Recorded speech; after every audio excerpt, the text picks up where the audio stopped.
Good evening, namaskar, and welcome. My name is Peter Abraham, and I am delighted to welcome all our viewers back to this final table of the second marquee event of the FTS 3.0, powered by SpartanPoker.com. This time, we are here to make the beautiful mind game that we all love. That's, of course, poker, which is a game beyond limits. And that's the hashtag for the FTS series, of course.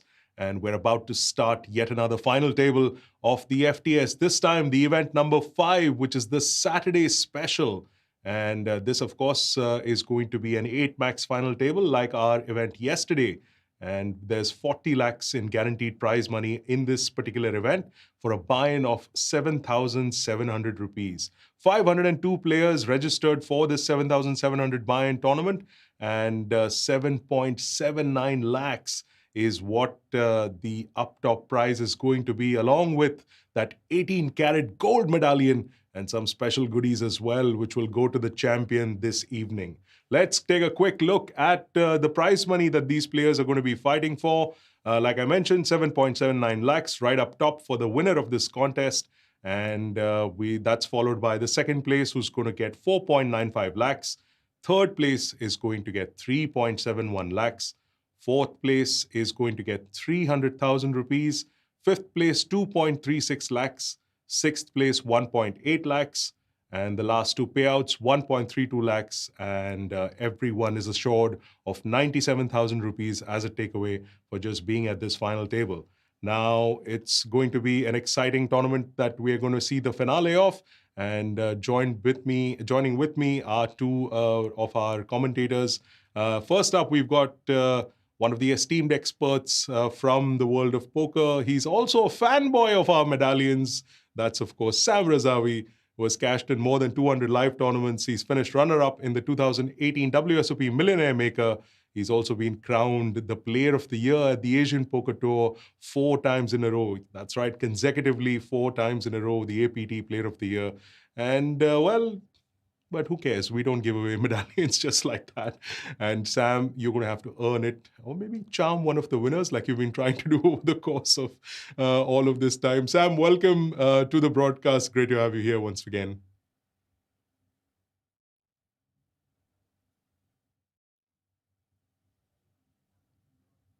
I'm not sure we can hear you, Sam.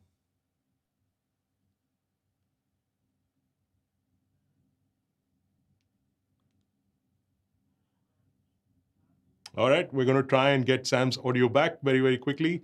But in the meantime, let me introduce our second commentator who's going to be joining me on this broadcast. That's Mahima Walia Das, who, of course, was there with us yesterday as well. Her debut at this FTS as a commentator was yesterday's event. And while she calls herself a casual leisure player, her results have definitely not been something that's very casual. She's got a bunch of titles to her name. And so let's welcome Mahima Walia Das to this broadcast. Mahima, great to have you here once again. I think we should be in for another exciting final table. Thank you, Peter. Yes, quite looking forward to today's game. So many pros here, and I've also got a couple of favorites from the Indian circuit. Nice. So it should be a fun watch.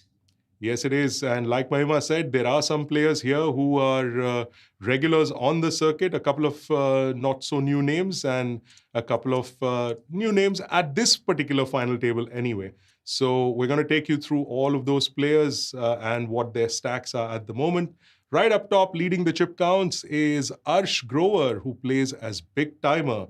And Arsh is... well, what can I say about this player? You know, he's won 28 lakhs and 23 lakhs in the Millionaire Legends on Spartan Poker.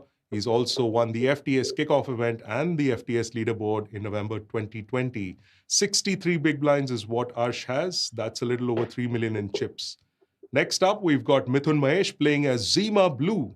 And he has also got a number of big titles to his name, including the Millionaire, of course, which he won in May 2021 for just under 20 lakh rupees. He also won the APT High Roller at Pokerbazi for 16.5 rupees back in August. So coming off fresh from a whole lot of wins and in good form with a stack of 58 big blinds is Mithun Mahesh in second place. Next up, a familiar name for all of you who have joined us for yesterday's broadcast, all the way from Straya. Well, not exactly from Australia, but that's his username, Australian accountant. I'm guessing he's done a bit of studying out there, crunching the numbers. Is Akshay Kapoor playing in this final table, back-to-back final tables in these marquee events for him. 15th in the WSOP circuit main event in Sydney for 26,000 Australian dollars in November 2019 was his last big finish. And he also finished in 7th place in yesterday's tournament that we saw right here on the live stream.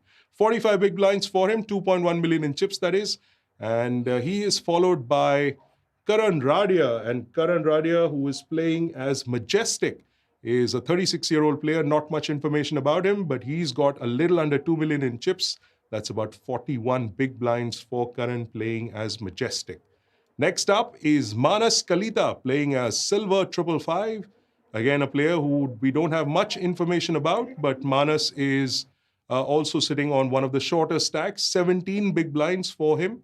And that makes it for about 800,000 in chips. That's what Manas has got. In the bottom three now, we're getting into Sahil Chudani, a very, very familiar face and name on the circuit, playing as Slim Shady 19. Sahil is got a stack of 15 big blinds, which is a little over 7 lakh in chips. And he says that his big event win is yet to come. I don't think so. Sahil is a really, really well-known and very good player. So we should see him doing something good, hopefully, at this final table as well.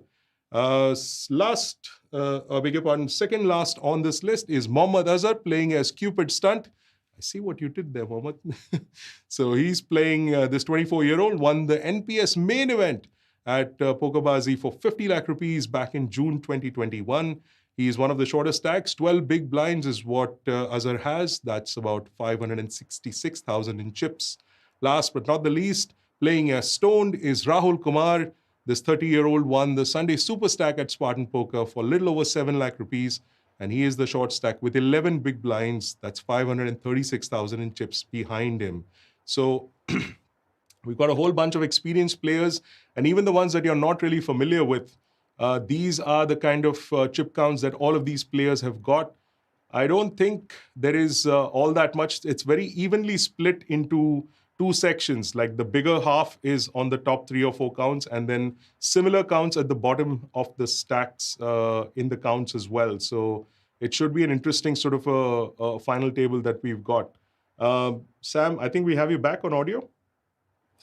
I'm not sure. Yes, we do. Yes, we do. We've got you back.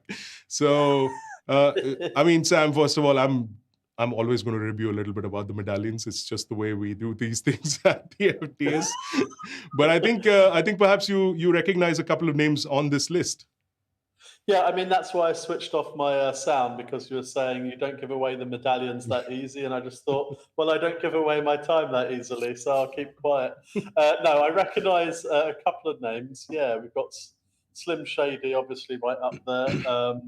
And Australian accountant coming back from yesterday for to try and seek justice after, that was a brutal run, having quad queens, and then just a few hands later having the queens one more time. And yeah, I think it's going to be a really interesting final table. 3 or 4 short stacks, but not too short. 11 big blinds is very playable. So it's interesting to see how this final table plays out. Well, Mahima, I'm sure you've been, the number of tournaments you've played in the recent years especially, you have been on both ends of the chip count, in a sense, on a final table as the stacks, as the bigger stacks, or even at the shorter stacks. Let me ask you, in the situations that you've been the shorter stack, is it an easy sort of a situation to be in because there's not much play there, or are you looking at, really grinding it out with every single hand that you get? So shorter stacks are relatively much simpler again, because you either shove or you fold.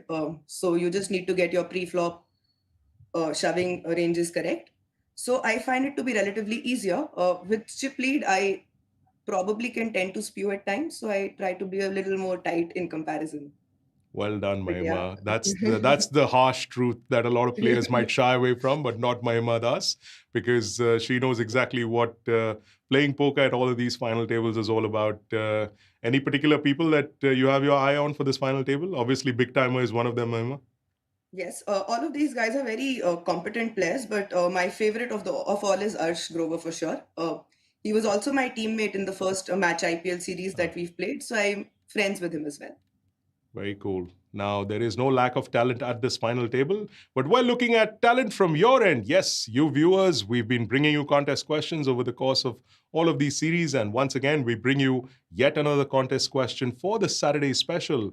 And here's what it is. I've got a trick question, actually, now that I'm looking at it. What weighs more, a pound of iron or a pound of feathers? That's right. We've just shifted dramatically away from the poker questions on this one. So what weighs more, a pound of iron or a pound of feathers? Chalo apni dimag ki batti jalao and send your answers along with your Spartan Poker ID as a comment on this stream. And maybe you can win one of 2 tickets into FTS event number 12, which is going to be played tomorrow evening at 10 p.m. So you got to make sure that, well, I'm sure it's going to be an interesting sort of a set of answers that we're going to see very, very shortly. But I believe we are all set to get the game going. And I think, yeah, the cards are in the air. Here we go. Well, right off the bat, a nice hand for Slim Shady with Big Slick. Always good to start off with. Well, I don't know, actually. Sometimes I'm a bit superstitious when I start off with great hands. I start thinking, it doesn't always turn out well for me. So we'll see what transpires here. That's really interesting that you mentioned that, Sam, because I don't know if it's a good thing or a bad thing, but I know a lot of players who almost deliberately, drop, unless, of course, it's like kings or queens or aces. I know a lot of players who generally tend to fold these biggish hands when they get them right up top. So I don't know if that's like a superstitious thing or they don't want to mess around too much with that kind of stuff. Mahima, have you done something similar to this thing right at the start of a final table? I may get that feeling very intuitively, but it's absolutely a wrong place, especially when you're at a 15 big blind stack. You can't be folding ace king. Well, there you go. Schooled once again by someone who's way better at the game than I am. So, well, that's me. But these players certainly not short on talent. And I think we're in for a pretty good time in the course of this tournament. Even Sahil's an aggressive player. So Yep.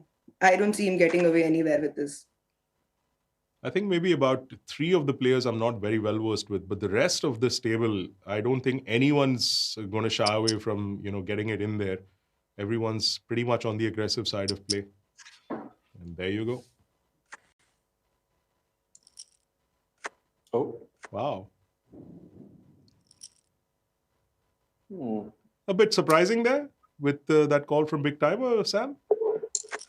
Yeah, slightly confused. I mean, so how many big blinds? That was he 15 called big. off 15 big blinds. I don't know. I think Arsh Grover's, very, very well experienced, and I guess Slim Shady is one of the names I recognise anyway. I guess he took into account the opportunity to bust a strong player as well. I think 15 big blinds is on the cusp. Maybe he knows more than I do, but maybe he's aware that Slim Shady knows that he'll be opening every cutoff, button, and probably expecting him to shove much wider than the ace king. But I mean, even so, Queen 9 is suited or unsuited is a bit optimistic. That's right. Very gently played with his words there, Sam Razavi. Just a little optimistic on that one by BigGTymeR. But you know what they say? Hey, it was suited. And so perhaps that also played into BigGTymeR's head on that one. But yeah, that would have been a good elimination for him, considering that Sahil Chutani is a pretty strong player. So to get him out of this final table right off the bat would be a huge edge for someone like BigGTymeR. Yeah, and he's probably knows he's going to be very live. Wow. Yep.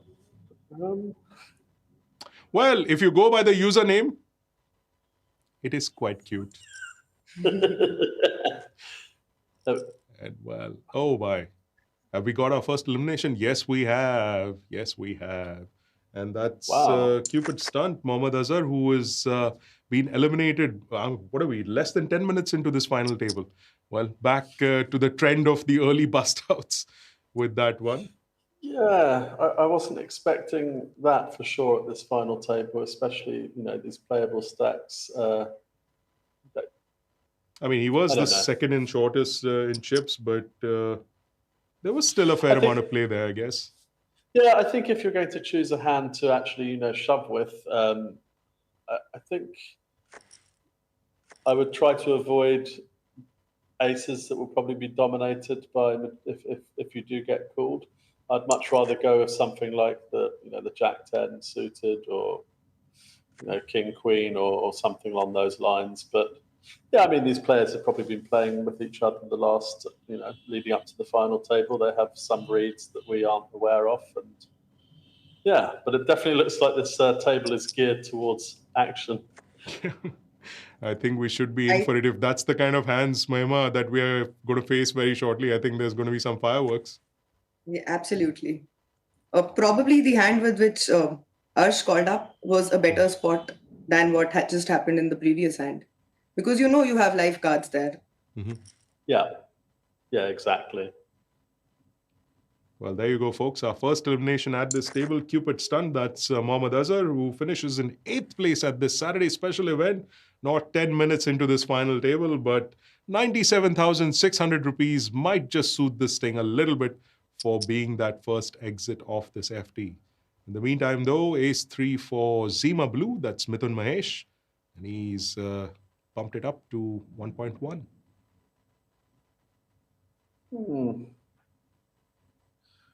Got two very strong players in the small and big blind. I'd probably lean on the side of just letting ace 3 suited go from that position, but that's also probably would be considered slightly weak on my end.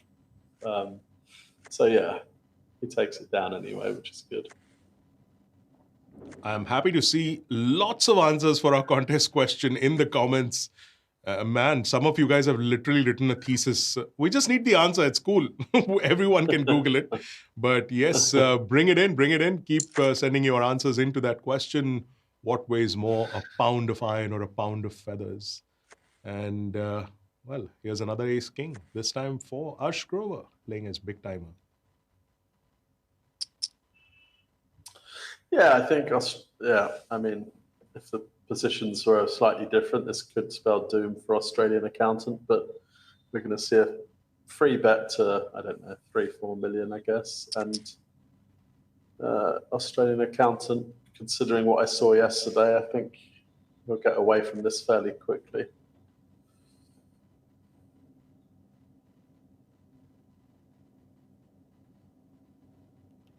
Australian Accountant, of course, making his second final table. That's Akshay Kapoor. And not to forget that we're running this special tournaments, the marquee tournaments that we're bringing you over the course of this weekend. These have a special extra bonus prize that people can actually win, because if you make it to all of these final tables on the weekend, you have a little extra bit coming your way. So not just the prize money of this tournament in play here. So yeah, if he also makes it to the final table on the Sunday special today, he's going to get additional bonus of 10 lakhs. That's right. Wow, so that would be interesting. Yeah, I was wondering. I didn't realize it was all the. I noticed he'd made the final again. I didn't realize it was that was part of the triple, as they say. So what? It's five. It's 5 5 lakhs and 5 cash, 5 lakhs in bonus, gaming bonus. Yeah. So Nice. that's we've got the Sunday event, which is underway right now, I believe, or it's going to begin shortly, and we will see the culmination of that tomorrow evening. And I think Australian Accountant will definitely be gunning for that one as well. Oh yeah, for sure. I mean, This it's a is going to great. be interesting. Yeah. Yeah. I mean, yeah. I mean, it's an easy fold, although He has to let it go. it is painful when you've put in that big free bet, and yeah. And Slim But Shady probably a claiming good another hand one. to 3-bet there. You can easily fold to a 4-bet instead of getting called all the way. Yeah, I mean,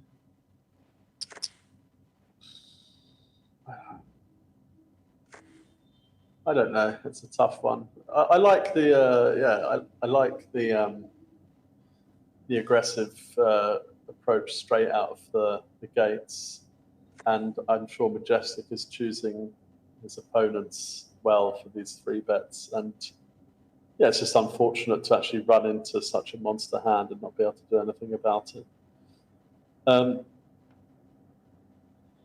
I think Australian Accountant might just let this go. People will be tempted to flat these. Yeah, he thought about it for a second there, but wisely letting it go is Australian Accountant Akshay Kapoor, I beg your pardon. And Ooh. Bullets making their appearance for the first time at this final table. And there is going to be some action, given that Majestic has also picked up a pair. Yeah, I mean, depending on the size of the 3-bet, I'm probably going to see. Could he just flat here to maybe induce? I think I would flat if I had both BigGTymeR and Slim Shady left to act, because I've got double opportunity for someone to make a squeeze play. I've been in this position before. You've done a free bet, had to lay it down. Oh, that's good discipline, because I would probably be semi-tilted to peel off a flop there and see if I can hit the 3. But yeah, I think also flatting, not just to induce, but also to disguise the strength of your hand is definitely amongst the options for sure. Very restrained play from Majestic. That's Karan Radia letting go of that hand. I like that bet from Zima Blue, though. It was just in that tempting sort of a zone, not too much more to put in there. So I think a lot of discipline from Majestic, as Sam mentioned, in letting that hand go. Yeah, for sure. And given what's happened in the first hand, and it seems like BigGTymeR really has, doesn't want to have one put over on him. It went Slim Shady 3-bets. Okay. I was expecting a 3-bet, and I thought things might get a bit messy pre-flop, but yeah, both these players quite aggressive, and both of them have picked up a pair here. I don't see Arsh also going anywhere. Oh boy, that's a great. That's a juicy kind of a board there right now. That's a great turn card, especially. This is a great turn card for us, so that we can just keep talking about the potentials, hands and explosions that could possibly happen with this one. Yeah, and I think Slim Shady shouldn't be slow playing this on the turn, especially, given such a small bet, so many draws out there, 2 flush draws, multiple straight draws. And BigGTymeR's got to know he's got, I was going to say, he definitely has out, so he's probably going to peel it. Definitely. Oh, I like that check at the end there. I wonder if Slim Shady finds a check behind. This would be genius. Yeah. He's capable of pulling that off, though. He has a good read on Arsh. Wow. Yeah, I mean... Oh, boy. Wow. The trap's been set, and Slim Shady has dived into it. Yeah, I think you'd expect just a flat call here. I don't know if it's not necessary to shove, I don't think. The hand's quite... Yeah, this is a killer. I expect Slim Shady will get away from it eventually, but yeah, he's probably thinking. I mean, you expect the Queen to bet on the flop. More than likely than not, when he calls on the turn, it's Oh boy. Yeah, I think given the equity, folding river was quite tough. He could have not led maybe, but yeah. Yeah, Don't worry. Sorry, please. Yeah, no, I suppose once you put in such a big bet on the river, you can't fold, but it's impossible for BigGTymeR to be, or is it impossible? I maybe don't know Arsh as well as everyone else. Could he pull off a crazy bluff like that on the end? I'm not sure. Well, I really like to check, and well, Sahil Chutani, of course, managing to give all his chips away to BigGTymeR in that one, and he's our 7th place finisher, taking home 1.32 lakh rupees for that finish. So well played to Sahil Chutani for having gotten there, and 2 eliminations in about 20-25 minutes since we've begun, and well, it's maybe it's turning out to be one of those super short final tables here at the Saturday Special. Yeah, I mean, I wouldn't be surprised if we see BigGTymeR taking the lead here now and getting really aggressive, free betting from the button. I wouldn't be surprised. Australian accountants shown a tendency to be quite a passive pre-flop, so this is a great spot for a free bet. And that sizing. Yeah, it's perfect. I mean, I'd like to see Australian accountant, add to his, see him do what I haven't seen him do the last couple of days, and really, recognize what's happening here. I'd like to see even just to induce a small 4-bet or pile in. Yeah. Wow. Yeah, I think BigGTymeR taking advantage of. Yeah, coming off that pretty huge pot that he won against Sahil Chutani and knocked him out, I'm guessing the rest of the table's feeling just a little wary or coy, whatever you want to call it. Yeah, going up and I was going to against say, yeah, good news for Stoned in the big, because you expect BigGTymeR to Yes. open this. What a time to pick up kings, right when you're on the short stack. And sure enough, he gets in there. Uh-oh. Oh. All right. Live to fight another day is Stoned. That's Raul Kumar who's playing as Stoned. Nice double up for him with those pocket kings. That would have been sick if we lost another player barely a few minutes after we lost Sahil Chutani on this table. Yeah, I was honestly earlier. I was going to say I expect this. I mean, it obviously still, can. There's a lot of play left, but I was really expecting this not to go quite as fast as it has done. Mm-hmm. But yeah, with the aggressive players you've got on here, it's no surprise either. If I'm in Silver's spot here with only Stone to be worried about in terms of ICM, I'm quite happy to get our chips in this spot, even with BigGTymeR opening under the gun. You've just seen the Jack 8, so I'm more than happy to get the King Queen in here.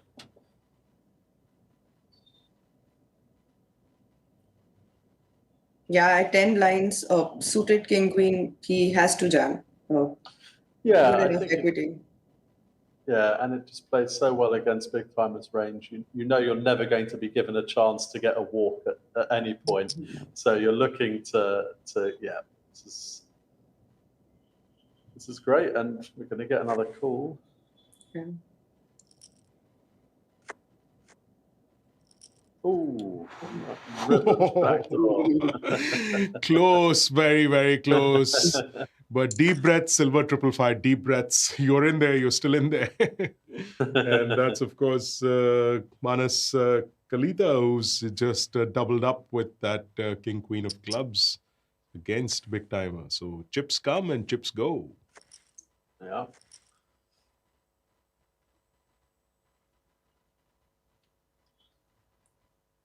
Arsh, I think, is one of the most aggressive players on this table. He's also been playing since the age of 11. He's 25 now, so definitely knows a lot of the game. I was going to say he's probably one of the most aggressive players in India, not just on this final table. Yeah, that's actually absolutely. true. And it's the same even when I've seen him play live on occasion at the IPC and other events. He's just got that entire aggression mode on when he's at the table. And I think it served him well in the course of his relatively young career. Yeah. And again, oh, it's almost like BigGTymeR's like any two cards, I'm just getting it in there. Any two cards that even remotely connect each other, I'm just going to put it in there. Yeah, I think he's, no messing around with the ace king. Yeah, I think he's very aware that it's, it's not the most, in terms of people playing back at him, that it's not the most dangerous final table for him to be taking this approach. And I expect, again, he might let this go, but I don't think he can help himself. He'll probably open again. Computer hand.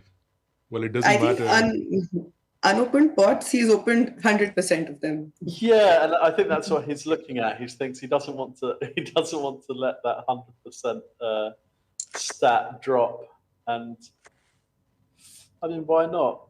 And again, if he's opened the Queen 7 off, I'm sure we'll get Queen 7 on, who is equally attractive, I'm sure. Yeah.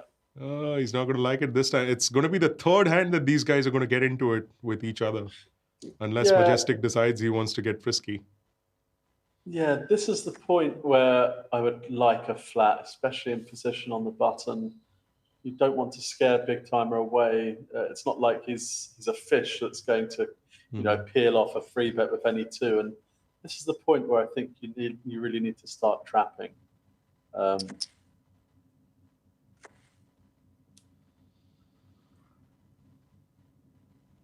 And as aggressive as BigGTymeR, that's a good fold. I was just wondering if he was going to get a bit frisky there and peel, hoping to outplay post flop. But yeah, I would have liked a flat there. That would have been.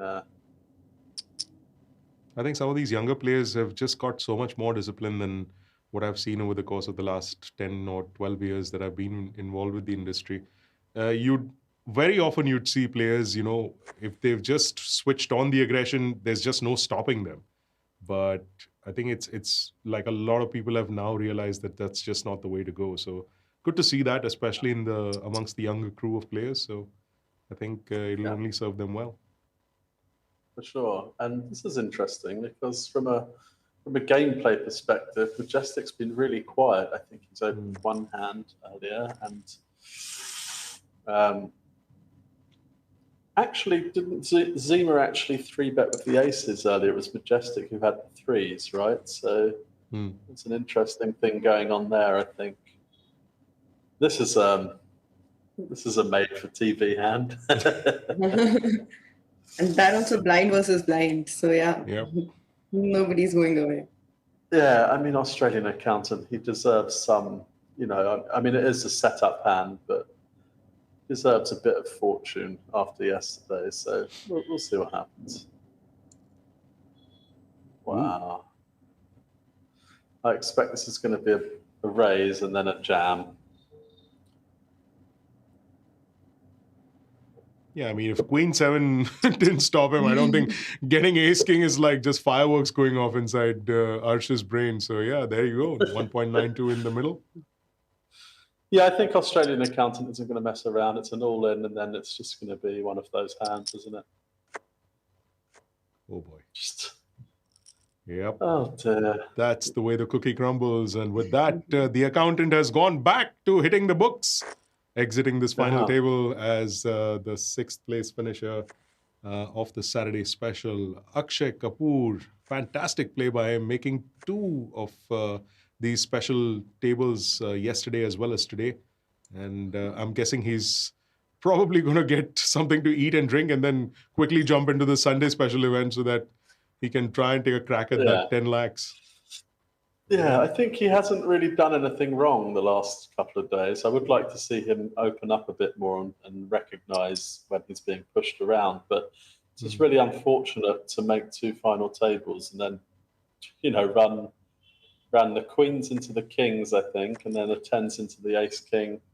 Nothing you can do. So, he won't be disappointed with this play. Just not the best run of cards. Yeah, I guess Mahima was as standard as you could possibly get. Yes, set up, made for TV, and all of those things, and it pretty much played out the way we expected it to. But really, nothing much that you can do in a spot like that. Both players played it exactly they were supposed to, and it's just unfortunate for Akshay Kapoor that it didn't go his way.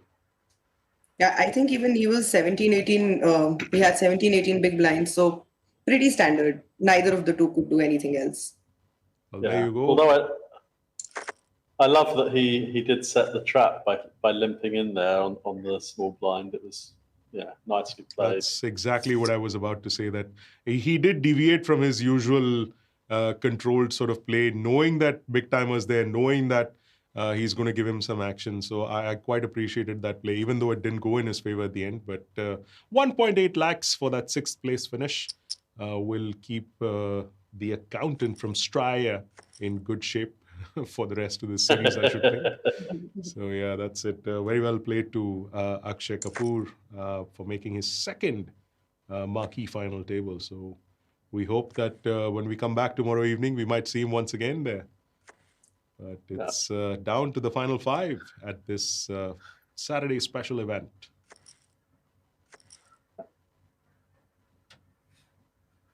So in Arsh's spot there, when he had the ace king against the 10s, what's the typical range you're calling off after the 3-bet with after the jam 3-bet with 10s?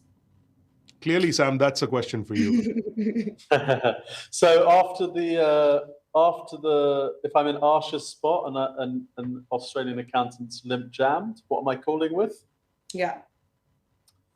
Ace 10 plus most aces, I think, but it as a blanket, in a nutshell, given what I've learned about Australian accountant in the last 2 days, only seeing him play on 2 final tables, my range is going to be much tighter than you would think if you're talking in a walnut against in a nutshell against a blanket any random player. So I would be wary, but ace 9, maybe ace 8.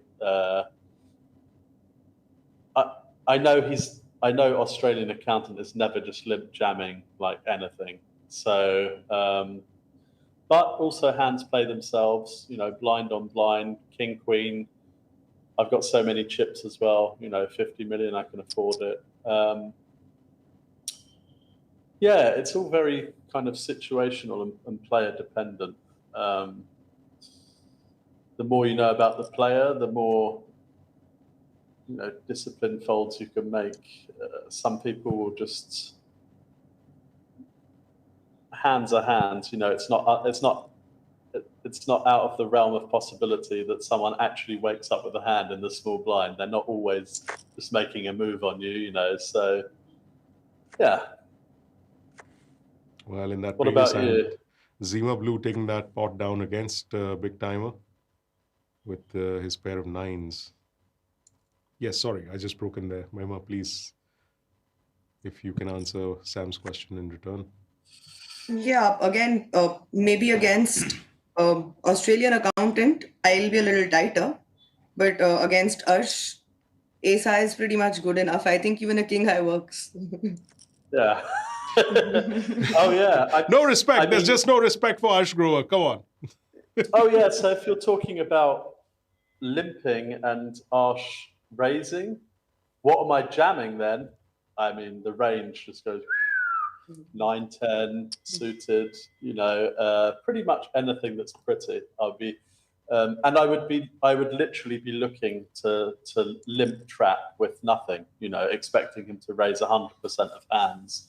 And then obviously if he's got it, he's got it. But anything that has any sort of any small amount of equity post flop is going in the limp shove range for sure.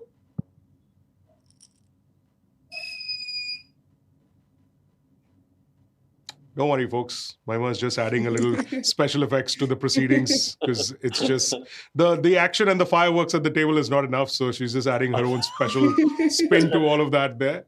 I thought that But sounded like it is the fireworks. monsoons in this country, and so we are facing some technical issues and electricity connectivity issues from time to time. Oh boy, Wow. that Set was a over hand set and a as half. well. Wow. Well, there you go. They're dropping like flies, and Raul Kumar is the latest casualty at this table, playing as stoned. He finishes in that fifth place position of the Saturday Special event, once again at the hands of BigGTymeR. Boy, Yeah, we might It's go really back to putting- back in terms of chip leaders going into the final table, and that's every possibility now that Arsh is really piling the chips on, all things considered. But that's a bit of rough luck there, Mahima. You know, set over set is never a pretty thing to, especially when you're on the bad side of things. Yeah. Not the best feeling in the world, I'm guessing. He's chipped up since the start of the game as well. I don't think he's going to let it go easy now. Expecting him to see at least at the heads up. Yep. yeah, But we've been surprised in the past. So, for all the things that we think are very, very obvious at these final tables, sometimes the table just gets up and smacks us right in the face. So, it's not over yet, folks. Anything could happen in the course of the next hour, 2 hours, however long this thing goes on for. But yeah, we've been privy to see some really interesting action, some really cool hands. this is an interesting one. Short-handed, definitely the pill from the big is fine. I don't think he's folding on the flop either.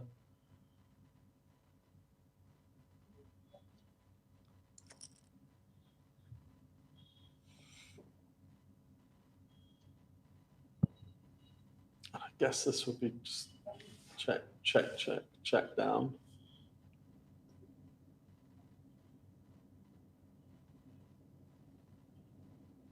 Could Majestic just try to peel in here? Yeah, I think the thing is, yeah, that's the problem. So it's really hard to follow through again on the turn. But if you are thinking that Arsh is peeling with anything, the turn is the time to make that second bet. You have to just go for it, 3-4 million, and then really lock down if you get called again. So I think the turn was the time to make the move. Arsh turning the best hand into a bluff. I don't know if, yeah, wouldn't make much sense trying to wrap that river. And yeah, Arsh continuing to scoop in the chips.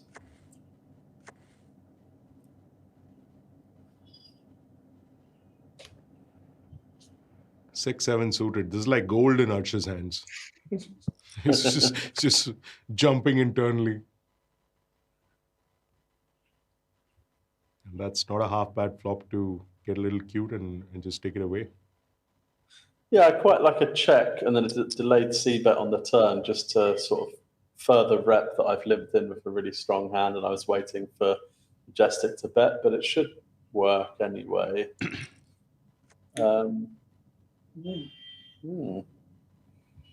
I don't mind the call either because, yeah, it's a strong hand or junk, isn't it? So.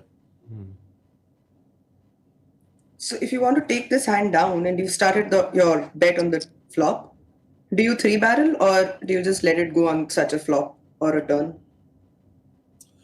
Yeah, I think the same principle applies to the last hand. I think the turn's the spot to make another move, and I mean, I don't know if he's going to get cute and raise the turn here. I think one barrel was enough for him.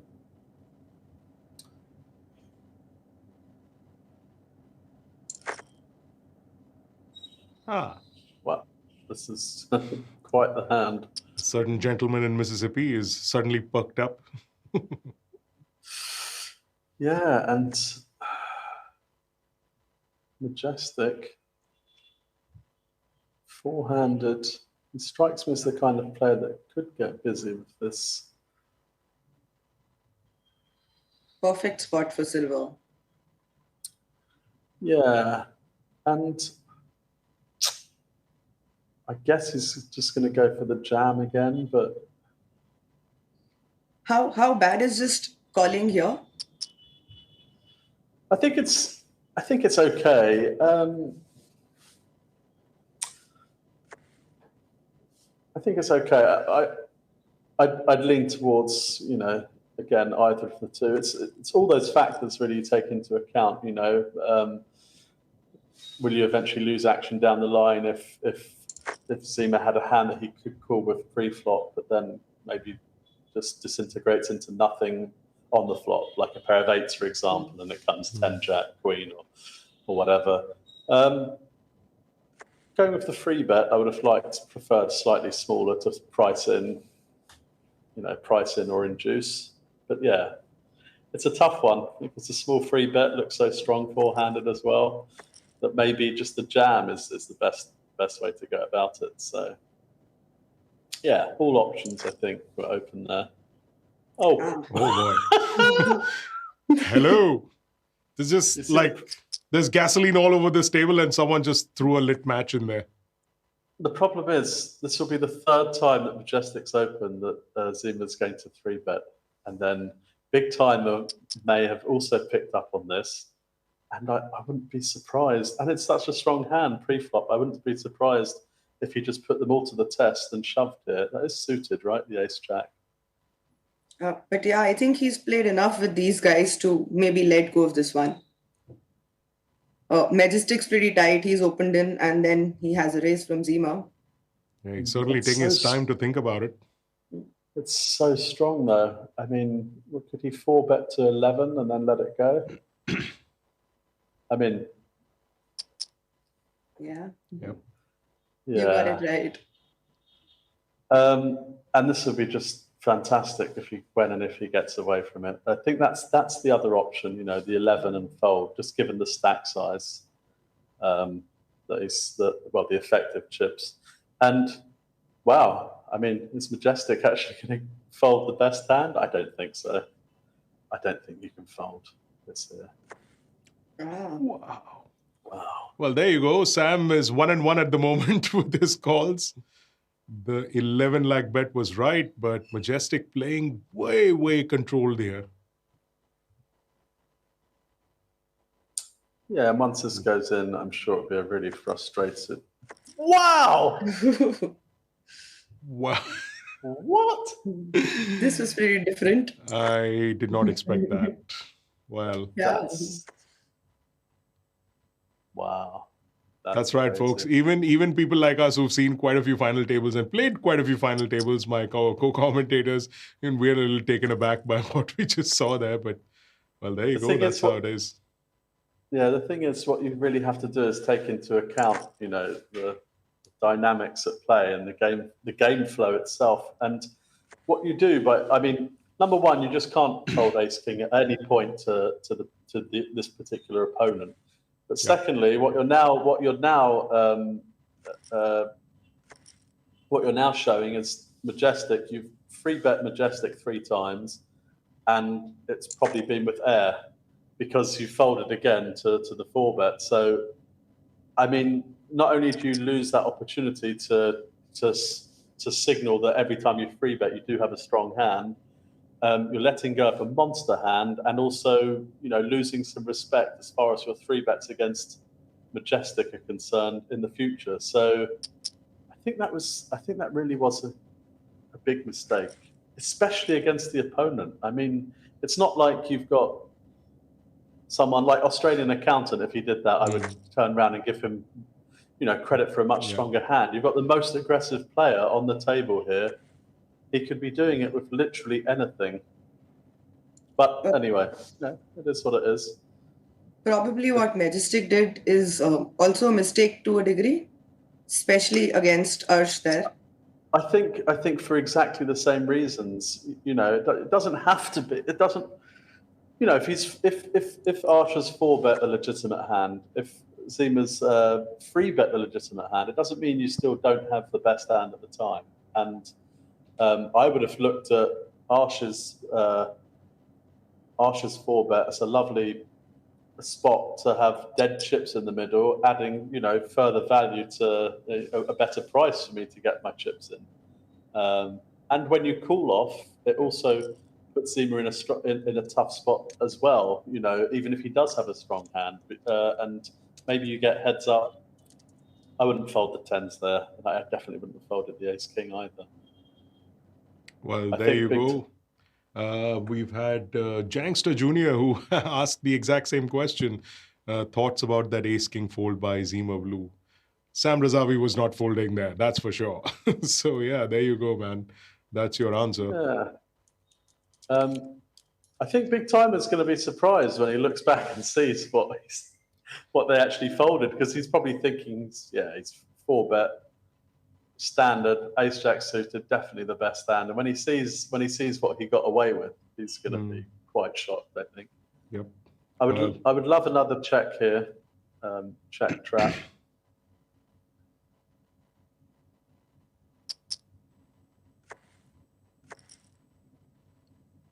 Well, there you go.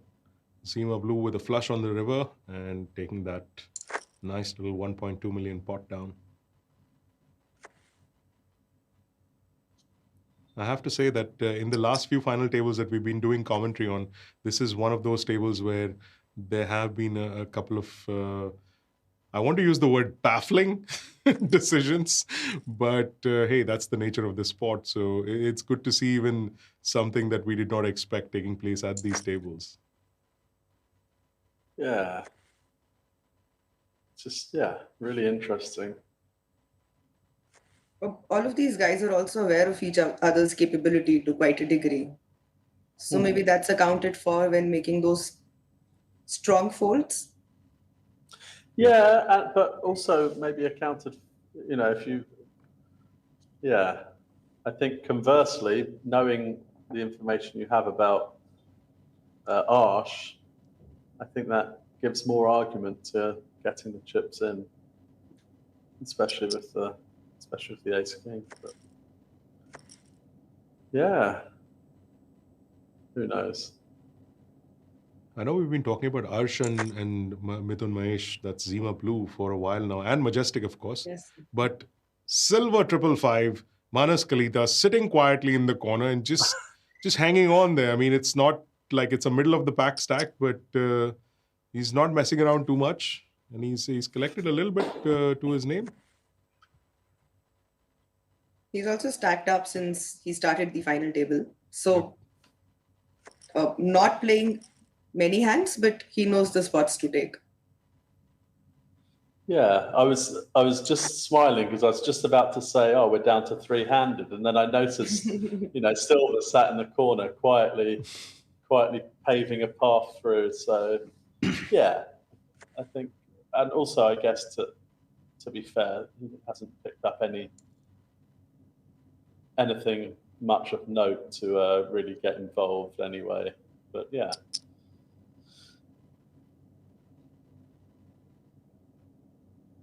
$240 from BigGTymeR gets him that pot.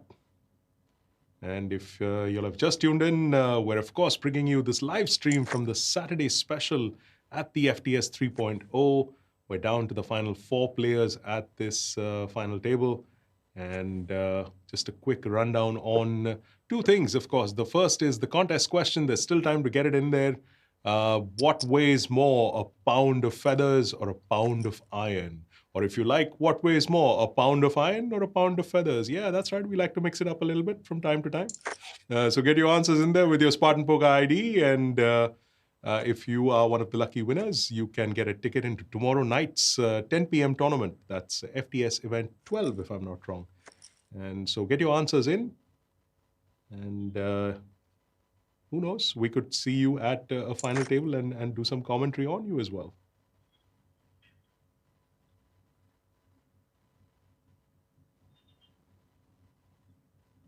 Yeah, Silver, a bit unlucky there, waiting for a hand, finally picks up ace king in the big blind, and it just folds round after BigGTymeR's been opening 100%. I think we've all faced that at some point or the other when we're playing live or online. Just hurts when you don't get paid off at So least a little bit. this is an interesting spot and amongst the chip leaders. Yep. Yeah, this could be played out quite passively, and it could be played out very fast as well. But okay.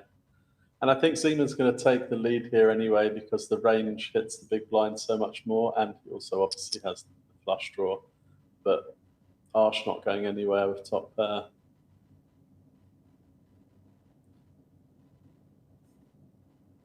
I don't see any need to raise whatsoever.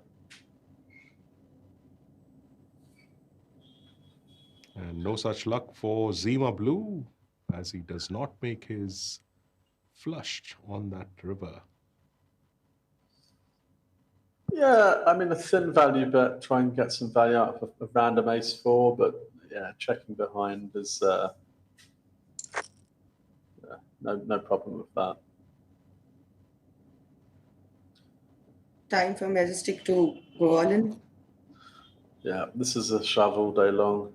I think he's had like 3 opportunities before this, but he's just not followed through. So hopefully, yep, he's still not done it completely. Leaving a couple of million behind. And no joy.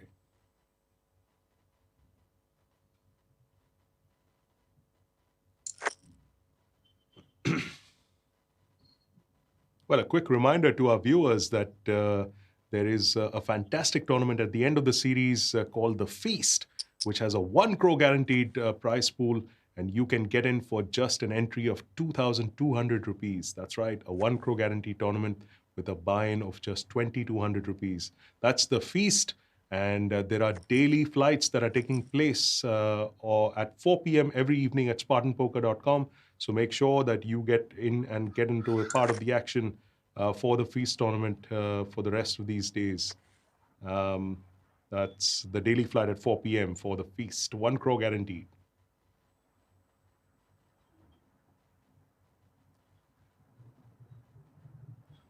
Haven't seen a reasonable amount of garbage for a while now, so this is good, I suppose. That must have pained him so much to fold.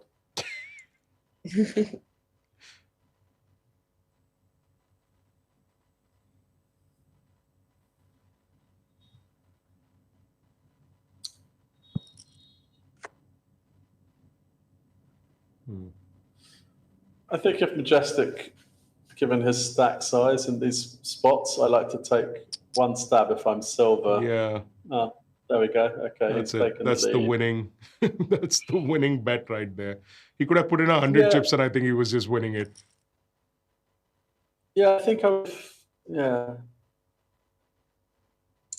I would like to have peeled one, and then if Majestic locks down, you can take down a hand on the river. But yeah. But his patience paid him off. I think this is his spot and turn now. Yes, and again, given that you're so, I mean, I suppose silver only has double your stack.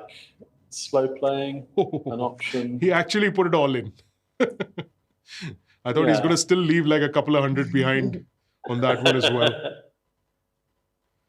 Yeah, I suppose the logic in leaving 2 million behind is if suddenly 2 other stacks get it all in, and maybe he can fold from an ICM perspective or something. I don't know. That's true. Well, Karan Radia, you know better. That's Majestic, of course, Karan Radia.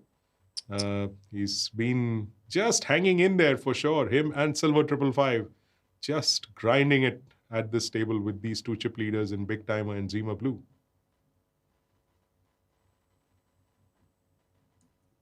And 8, very strong, 3-handed.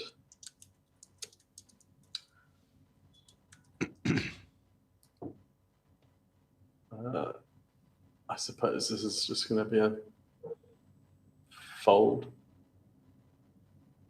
I quite like the 3-bet sizing though. Yes, for sure. I mean, you don't want to give someone the right price to peel with some nonsense like 9-10, Jack 9 suited or something like that. And your hand's strong enough to get it in pre anyway, so I think I'd go with that option rather than getting too clever.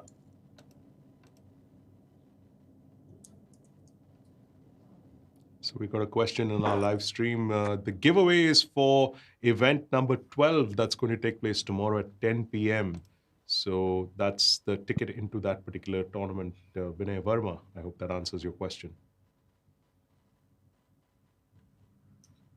I expect Majestic will bet, and Arsh is never going to fold this with the backdoor heart draw and the ace.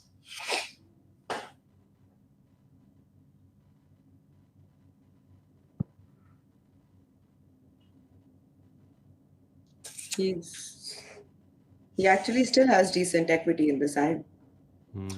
Yeah, it's tricky.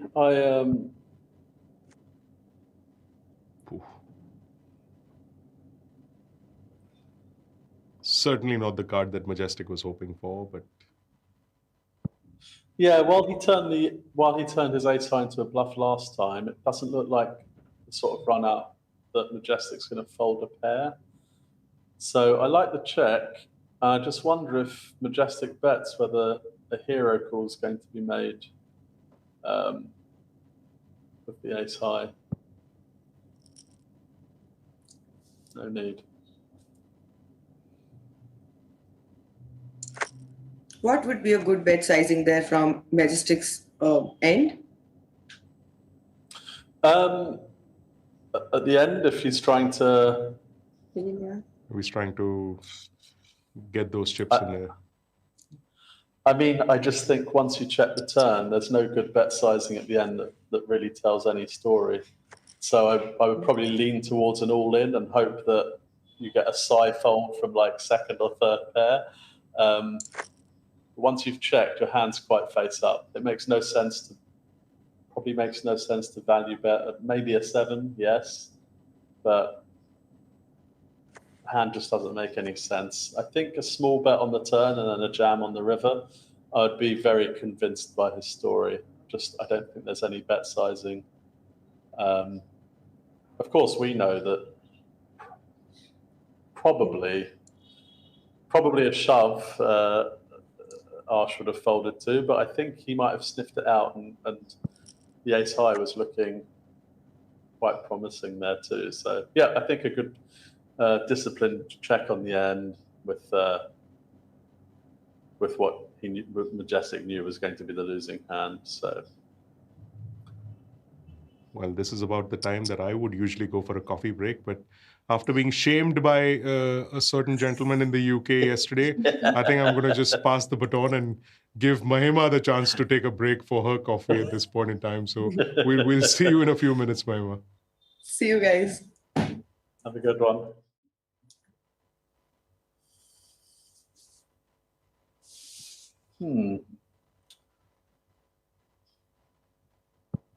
Yeah, this is an annoying turn card, but I don't think it's going to go crazy anyway. Seamer, pair and a flush draw. It's probably going to get checked down.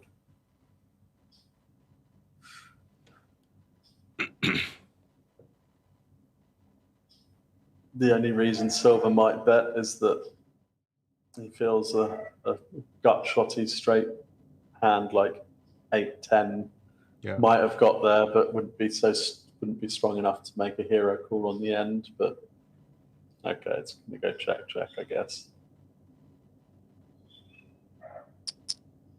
Oh, I thought he'd already checked. Yeah, no. So yeah, I think what he's trying to do is where he might have thought he had the best hand on the flop of the 6. He's probably trying to make like the 8-9 or 8-10 fold.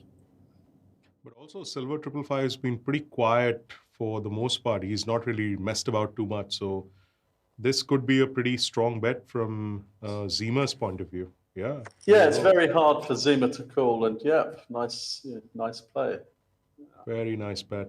And taking down that pot is Silver 555. That's Manas Kalita, who, like we said before, hanging in there, making sure that he's giving himself an even shot amongst all these big stacks to get to that finish line. And Arsh is going to probably bump this up to about 3.5, 4. And I just, yeah, well, that's quite cheap anyway. But I was going to say this: the King 6 suited is just far too strong to fold here.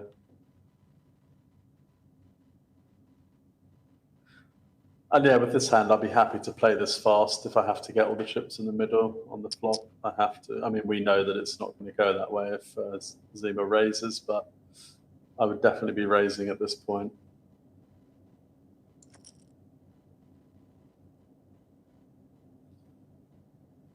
Well, clearly he's thinking about a different line than what we are. So yeah, and I think it's a bad turn card for Arsh. He knows that if he was beaten on the flop, you know, it's really made no pounded difference to the by board. that turn card, yeah.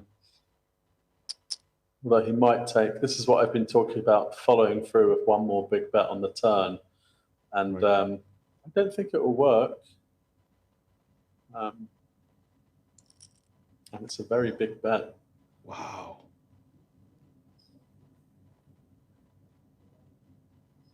Boy, this is really ballooned into a big pot. Yeah, and I think, yeah, if he knows what, if he had a sense that that's what Zima had, he could probably fire the all-in at the end, but just once he's called the turn. And for the first time at this final table, BigGTymeR loses the chip lead. Now with Mithun Mahesh, that's Zima Blue taking it up. Almost 5 million in chips. He's not too far behind.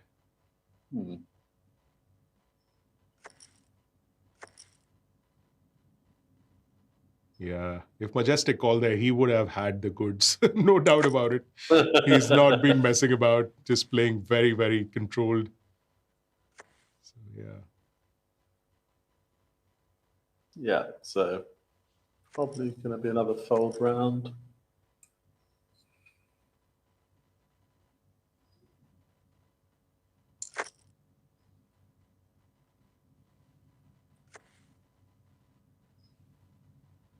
He's got the goods this time, but no hand behind to call him. Yes, he's going to have to satisfy himself by... He's kept the... Yeah, the 200 behind. The standard, yeah. Got to give it to Majestic. I mean, he's just making sure he's hanging in there. Yeah, he's definitely... I think once he gets the chips in, he's going to have the goods, like you said, for sure. So he's going to be an itch that's hard to get rid of, for sure. This is interesting. If Zima free bets this, he's going to have to free bet it to an amount that's going to price him in to call the all-in.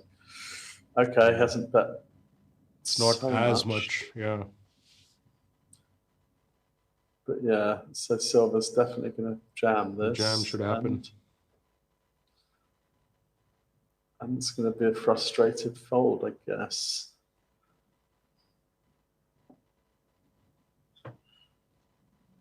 It's only going to be getting, what, even money on a call. That's a bad price. Well, it's been a while since Silver 555 has been hanging about in that 1 million plus category, and now finally over 2.5 million in chips. That's now a healthy enough stack to give the big boys, the big stacks, a bit more competition. So good on you, Manas Kalita. That's a nice little chip up for him right there.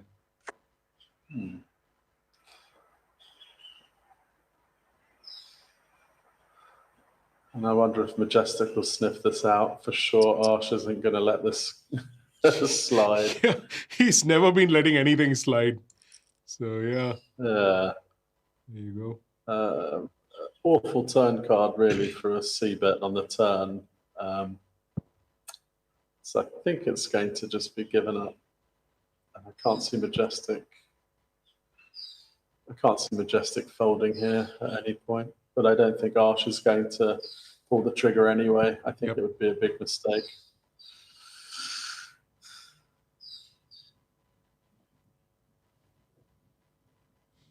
Would you check here if you were in Majestic spot, or would you try and mess around? I think I think Arsh is just too good. I mean, what do you want to get? You want to get a value out of a 6 or make someone fold a chop randomly.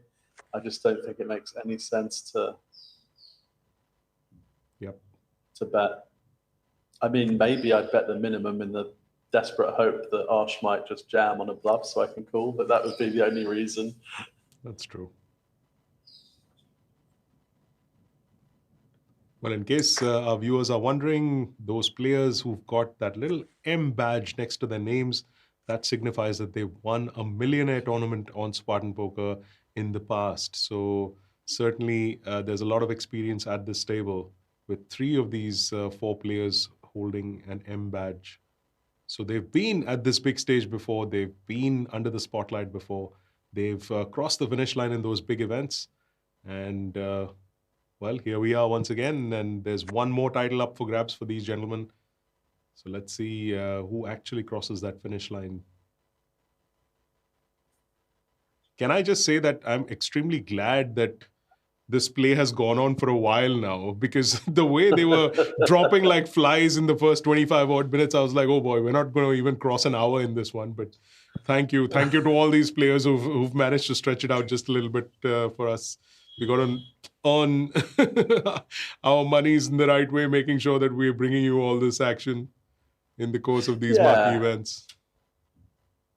Yeah, there's definitely a lot of play now anyway, as the stacks have, started to even out.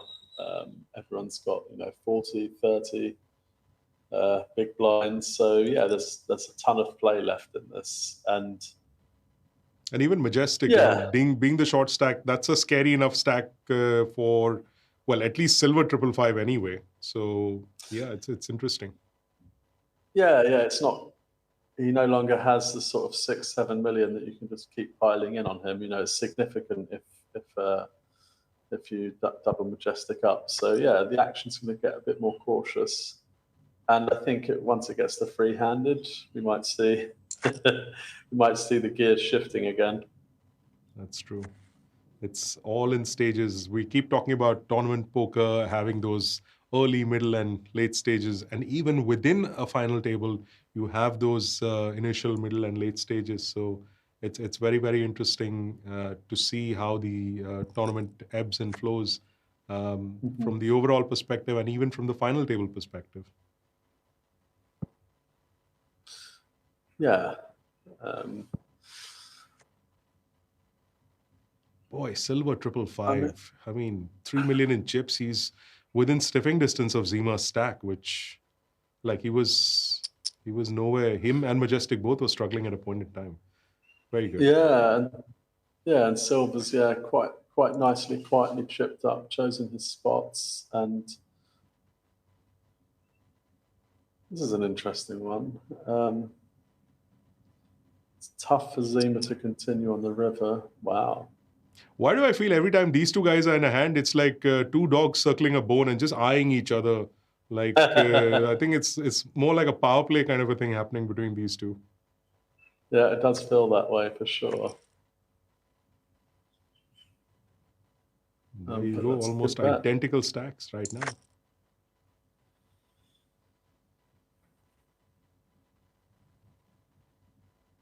Yeah.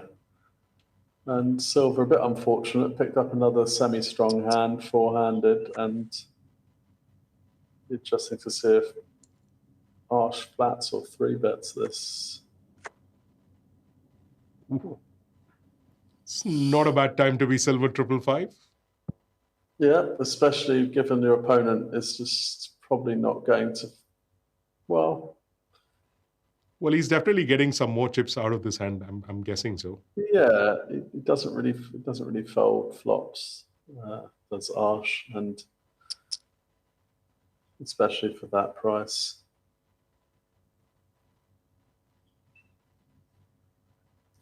I mean, that's a tempting bet, in terms of, might give Arsh the temptation to raise, and that's what's happened.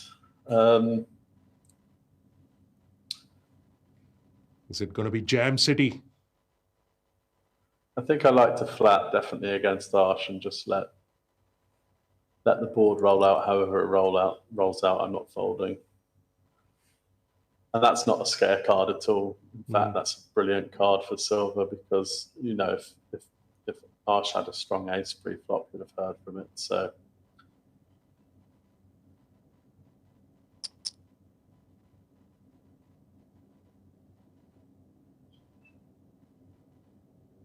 would you flat here again? another flat, and I'm just hoping a spade comes so that he represents. A 10 would be killer, though. Oh my god, I want to see the river. Yeah, and this is just, I think Arsh will do well to give up here. Just all the draws missed. He can't represent. Maybe he was hoping for a spade to rep. Yeah. The only thing he could, yeah. And this is going to be an easy check behind.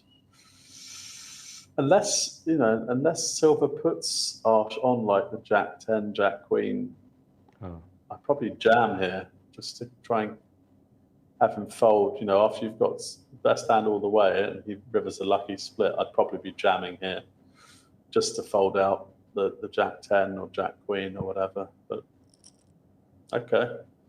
Well, there you go. And it's time to welcome back Mahima Das into this broadcast once again. Mahima, we saw a pretty interesting hand. I think you caught the action on that hand as well. Yes. A 10 of spades would have been a perfect river there. And with that hand, silver's actually taken a chip lead. Yes, he has. Yes. What an amazing comeback by Silver 555. That's Manas Kalita, who's one of the shortest stacks, I believe. Oh no, he was in the middle of the pack, but less than 20 blinds, I believe, when he began, and now heading the chip count. Not by much, but he's right up there. Yeah. I'm glad that this is still four-handed. Yeah, that's true. I was just telling Sam the same thing. I was like, thank God they allowed us to sort of be on commentary for a little more while than we usually are used to. So, yeah. Let's look at some of the comments that have been coming through. Yes, plenty of answers, many of them right. And let's take a look at the giveaway winner will be picked by way of a draw, Umesh. And the giveaway prize is guaranteed for everyone, or lucky will be a winner? Everyone doesn't get the prize, man. We have one winner, and that'll be picked by a draw. So, yeah, it'll be mentioned on the stream as well. And if I don't mention it, then we will put it up in the comment section. So keep your eyes peeled for that one.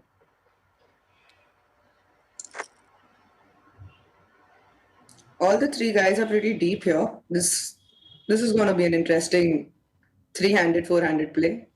It'll go on for a while. Yeah. Man, I'm hoping Majestic just adds on a few more chips. Four-way action with relatively even stacks might just be quite interesting. And there he goes. Yeah, 10 blinds versus 9 blinds, not much of a difference. So Queen 10 definitely worth flatting and defending. Yeah, definitely the right play to fill there. Depending on the bet sizing, I guess this will go bet jam, maybe. Mm-hmm. In a sense, it's somewhat similar to the previous hand that we saw with the two spade cards and Majestic now hitting the queen there. Yeah. But he chooses to jam, unlike the last time around where they just flatted. Yeah, easy fold. Even if you put Majestic on a flush draw, it's likely got 2 overs.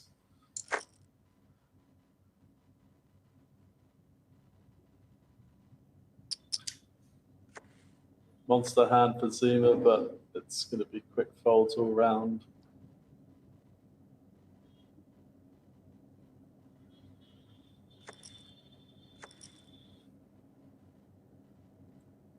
It's almost like Silver is hearing us. Just giving us a little bit of a sweat. We knew he was going to fold, but hey, why give it away that quickly? Yep. So, yeah.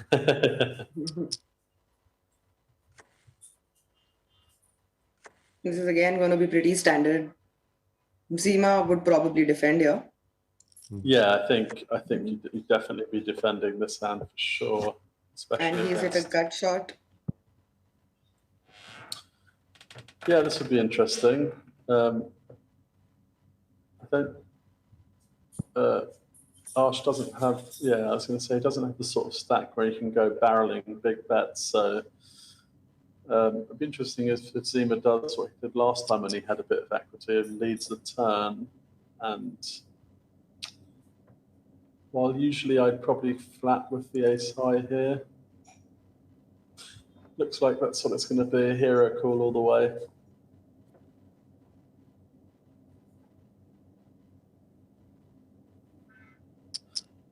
Yeah, I think he might get, oh, that's a tough one. Yeah, that's a big bet. I think he might get called though.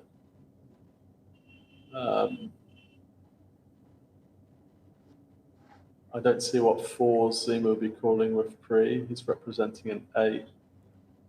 Oh, what does he want to get paid off with? I think it's, yeah. I think we might see a call here. Yeah. Wow. And there you have it, folks. This hand is exactly the reason why we keep saying that poker is a game of skill. Back to chip lead. And back to chip lead. I think a slightly less bet. I mean, he was probably calling anyway, but it looks a bit stronger than... Was he more suspicious or tempted because of Zima's bet sizing? He almost bet pot there. I think so. I mean, like what you're expecting to get called by on the flop, you probably expect Arsh to bet out the jack. So you discount a jack. He doesn't have a 4. You likely don't have a 4 in Arsh's eyes, because what you're defending with a 4 in your hand, ace-4 maybe. And then it double pairs the 8. You're representing the 8, or literally nothing. Like what's he expecting to get called by? And that's why I think a bet that leans more towards, I really have something of value and I really want you to call with ace high, for example. But yeah, I think it's unfortunate that it ran out the way it did. There are many cards on the river where that bluff would have panned out. And yeah, good call by Arsh anyway.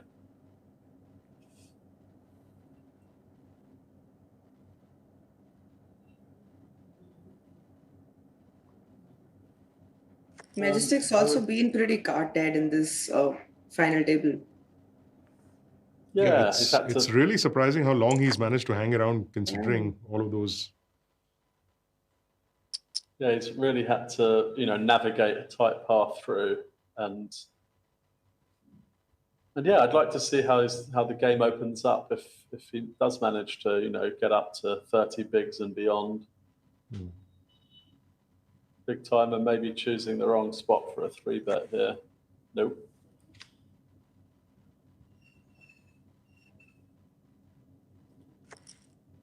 Well, I'm going to take a quick break. Actually, a quick break to get my coffee and come right back in like 2 minutes. Otherwise, I'm going to keep hearing all sorts of snide comments from Sam. So I'll see you guys in a minute. Enjoy. Oh, if only I could have a coffee, it'd be lovely, but never mind, never mind. Reserved for the lucky few.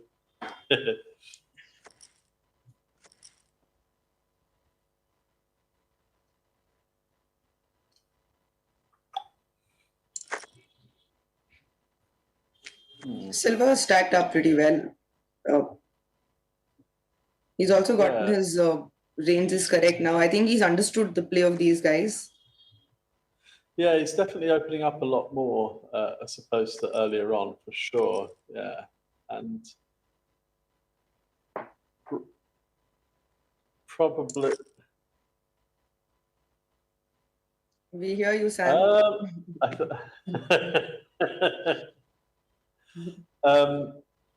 And probably also Silver knows that given how tight he's played, he probably is going to get a bit more respect from these players, so he can make a few more moves. This is a bit unfortunate for Majestic because I mean, he's definitely not folding on the flop. Yeah, that stack, that hand, he has to call. There could be so many draws that Silver probably leads with. And for that reason as well, I mean, if he does choose to, he might choose to protect his hand and do what he did last time with top pair and jam. Although it's such a small bet, that's the problem. That's the problem, as you said, you know, it's quite draw heavy. You've got second pair. It's come what may. And that's it, drawing dead on the turn. I think the way that board ran out anyway, you're probably not getting away from the top two anyway on the turn. So yeah, down to three. Pretty hard luck for Manas. For Karan, yeah.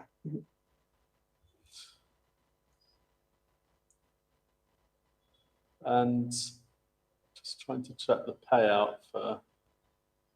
Silver is stacked up considerably. He started the game with a 17 blind stack, and now he's leading the table. Yeah, and chip leader by, you know, if he wins another pot, he's going to have 2-1 chip lead on the other two players.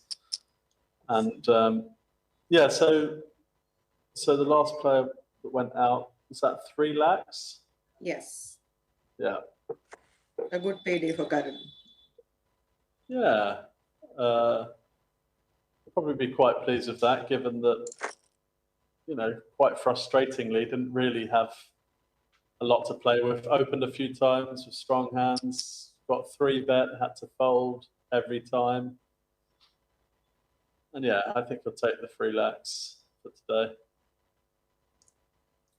How likely is Zima to 3-bet here?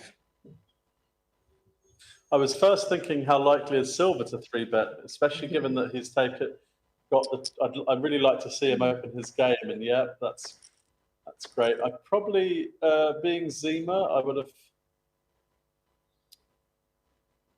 yeah, I probably would have 3-bet, tried to get it in with the ace-8 against Arsh. But you could also just flat to disguise your hand, especially against Arsh. Yeah. I mean, that's oh wow. Yeah, flatting to disguise, especially if it comes ace high, you're probably going to end up doubling up. But this is a really, because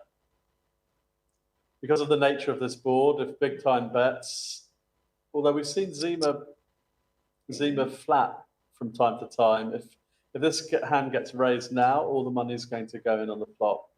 Yes. Pretty interesting. I mean, I think Arsh is not going to like it at all, but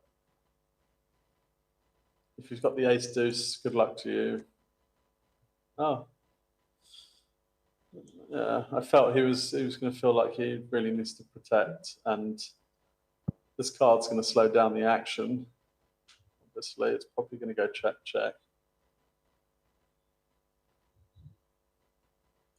With the bottom two pairs, it's still slightly tough to maybe call because the board gets paired, one of your pair gets negated. Yeah, it's it's with bottom two. It's still tough to call on the.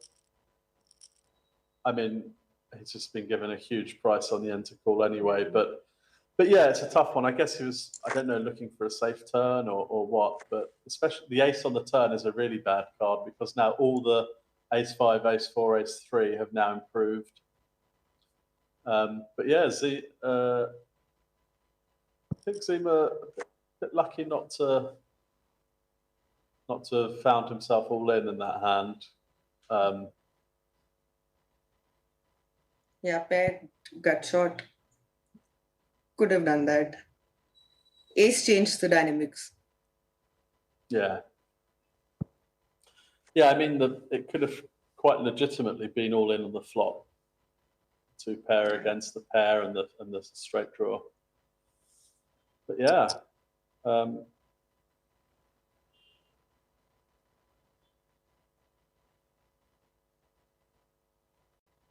wonder if Silver's going to pick up on these small sort of teaser bets and start laying down the law, but not on this occasion.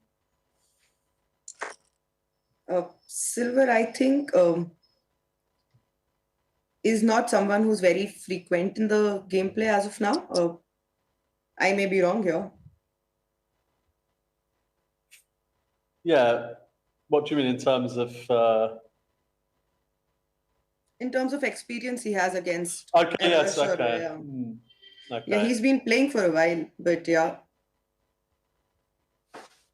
I think he's playing very, very solid in terms of shifting gears, and yeah, I think it's really been a solid performance so far.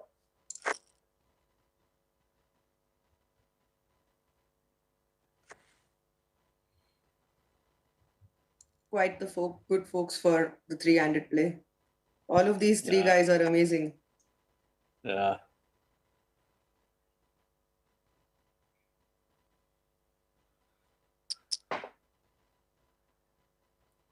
Couple of nothing hands. Again, I think Arsh is probably going to flat here.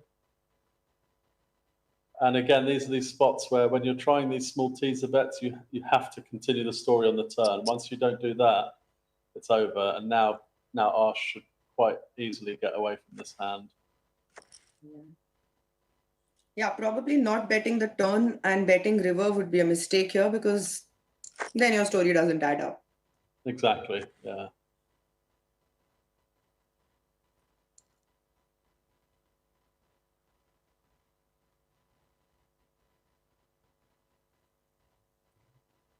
All of these guys are deep. Zima, being the shortest, has 20 blinds to play, and that's pretty playable against these folks. Yeah, it's very, very playable stack, you know, and things can turn around very quickly, but it's definitely very deep, especially for an online three-handed game.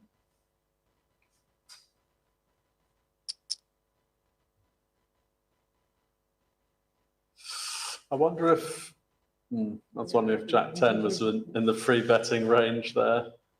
Yeah, I was thinking exactly that.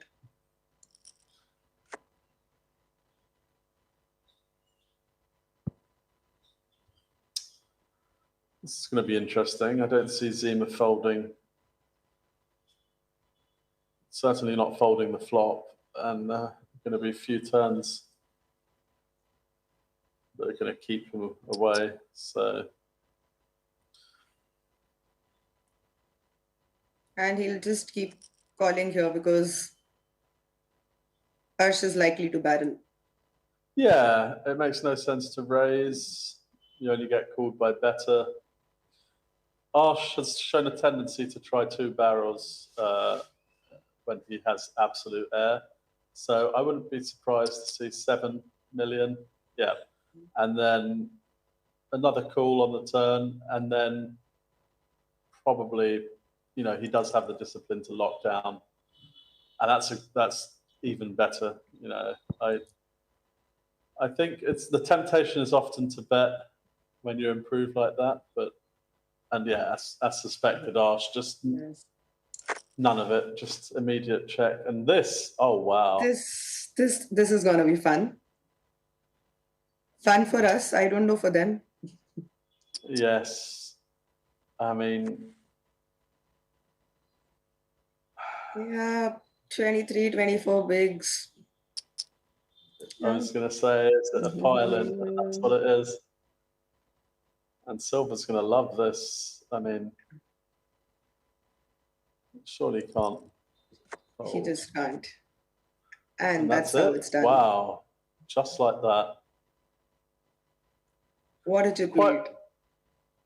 Unbelievable. And I mean, the confidence of having just knocked out, you know, one of the toughest, if not the toughest player at the table. He's going to bring that momentum into heads up now. And yeah, I mean, kind of unfortunate for Arsh. Maybe a bit over-aggressive with the eights, but I mean, it's such a strong hand, three-handed. And yeah, out in third. He's taken home 3.7 lakhs with him today.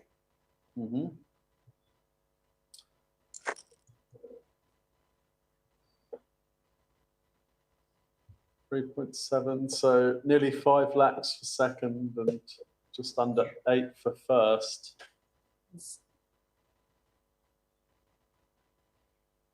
The guaranteed of all these events are absolutely crazy. Yeah. I want to play one of these games. I'm probably going to play the Sunday game tonight. Yeah, I wish I could play them myself.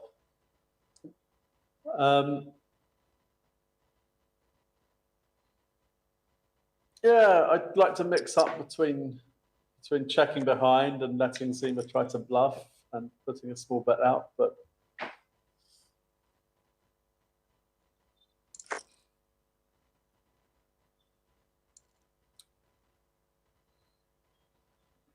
yeah, I mean, Silver's carved a really fine path through the final table, just come out of nowhere at the end. Yeah. And, you know, now has a 3-1 chip lead, heads up.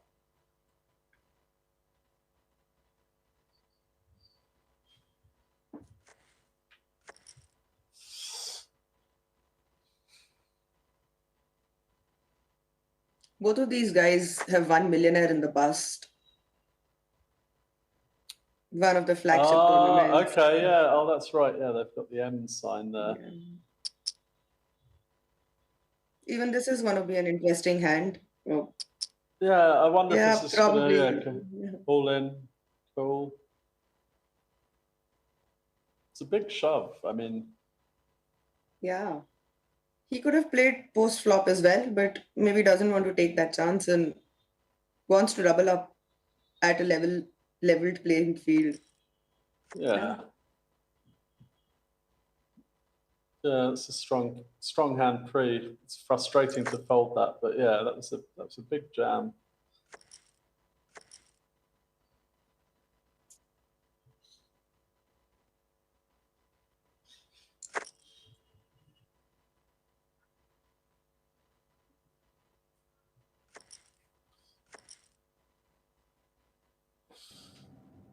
By the looks of it, it's going to be a pretty tough heads up. Both of them are very skilled. Yeah, I get the feeling it's going to come down to an all-in pre. Yeah. I think they've both shown the tendency to just. They've both in this heads up over shoved a raggy ace. So there's a chance that if that tendency continues, there's a good chance that, you know, as soon as they pick up two hands, a raggy ace and a bigger ace, that it's just all going to go in pre-flop. Well, clearly my coffee has resulted in the elimination of two players in the time that I've been gone. But great to see Silver 555 holding the stack that he has. I mean, what a great comeback. Yeah, he picked up the jacks against Arsh's eights pre-flop, and yeah, a bit of a cooler. Yep. And now, yeah, nearly 3-1, 2.5-1 chip lead heads up. And as this hand plays out, it's time to announce our contest winners. We'd asked you what weighs more, a pound of iron or a pound of feathers. And of course, many of you got that right. Both would weigh the same. So that's the answer to that contest question that we've run. 2 tickets to FTS event number 12, which will take place tomorrow night at 10 p.m. And the winners are K. Shahjahan, who plays as Shahjahan Kalai, and Kunal Pruthi, who plays as Kunal KKSN2. And these are the two winners of this contest. Congratulations to Shahjahan and Kunal for winning tickets into tomorrow night's event number 12 at the FTS. Well done.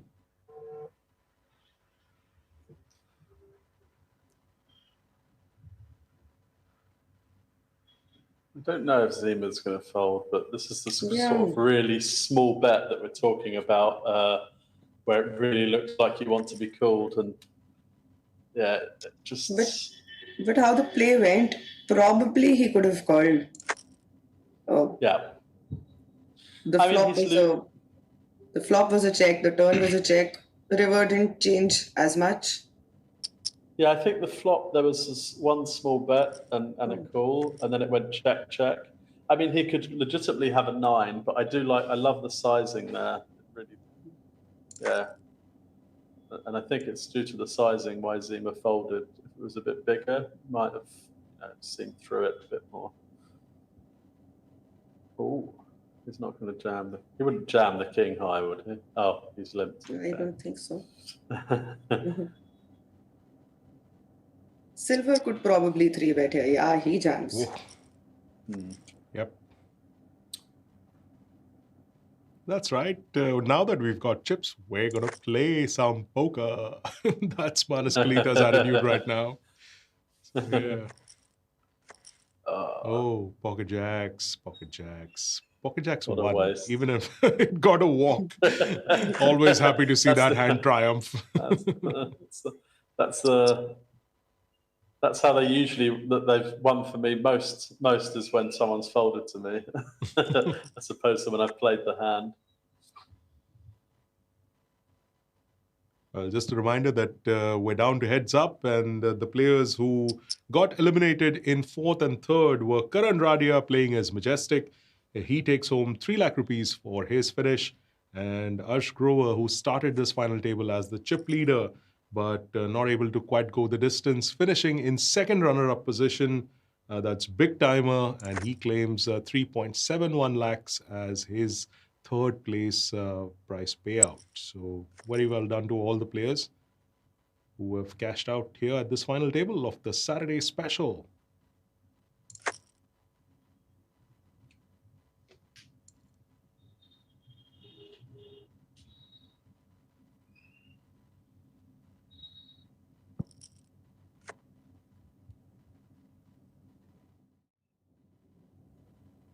Pretty solid play by both of these guys. Nobody is letting chips go to the other one. Yeah. I'd like to see some, a bit more raising happening pre-flop when players are on the button. It's quite cagey. Yeah, this could be your. They probably is listening to you and is going to raise now. But I think even in the time that I've not been here on the stream, I don't think Silver 555 has really gone too crazy. He's generally been raising with pretty solid hands. Yes. Yeah, he might just jam this one here. The sizing is ridiculous to 6 million. He's considered ace-4 good enough to shove for 30 bigs, so why not ace-7? Nice. There you go. Nice sweep down. Closing in on that 1 crore chip mark is Silver 555, Manas Kalita against Zima Blue. That's Mithun Mahesh, who's picked up a nice pocket fives. Silver's been the quietest since the start, and he's now just picked up the big stack, and his gameplay has also changed with his stack sizing, much more aggressive than where he started. Yeah, but even despite that, he hasn't, like I said, he's not gotten too cute. All of the hands and all of the plays that he's done have been pretty much in line with what you'd expect. But again, fantastically played to come back from where he did. Him and Majestic were just hanging on, and considering that they finished in, well, Silver still playing, of course, but Majestic finishing in fourth, I believe. Yes, fourth. He too hung around for a long, long time. Yeah. As soon as you got up for your coffee, the first bust out happened. So I think he was waiting for your break. I think it's some weird commentator's curse or something. I don't know. It was just like yesterday's stream too. I just said it, and then in 5 minutes we lost a player. So yeah. Or maybe it's just me.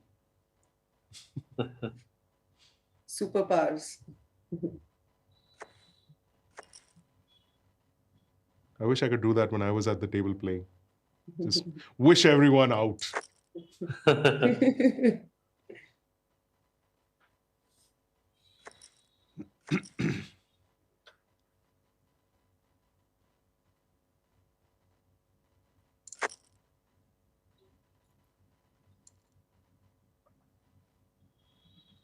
This heads up could go on for a while, considering the stacks that both these players have.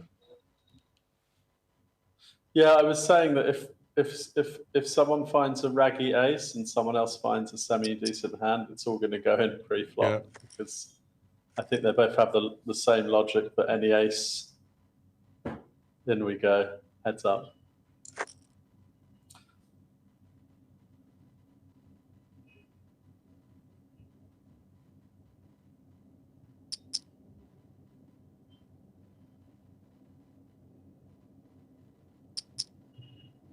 Okay.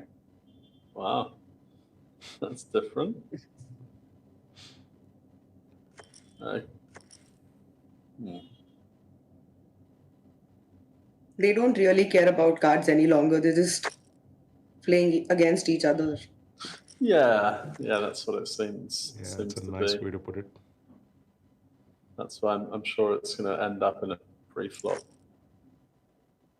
confrontation as soon as we get two good hands.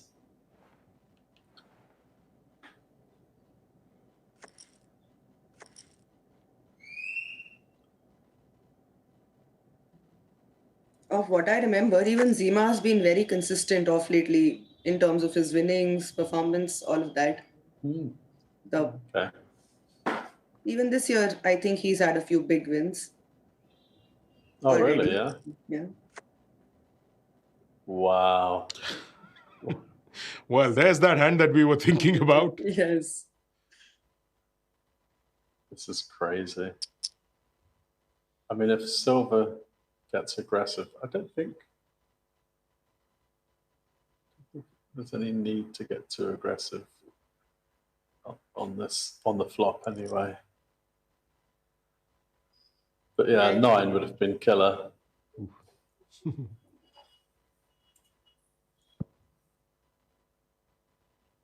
How about a 9 of clubs? Oh boy, Yes. that would be fun. Well, fun for us anyway. Yeah.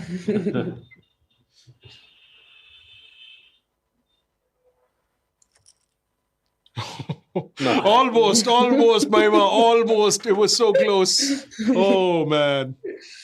Oh boy, what a card. What a card. Yeah. This is crazy. Zima's going to be pretty disappointed with this card. This is going to hurt a little bit for sure.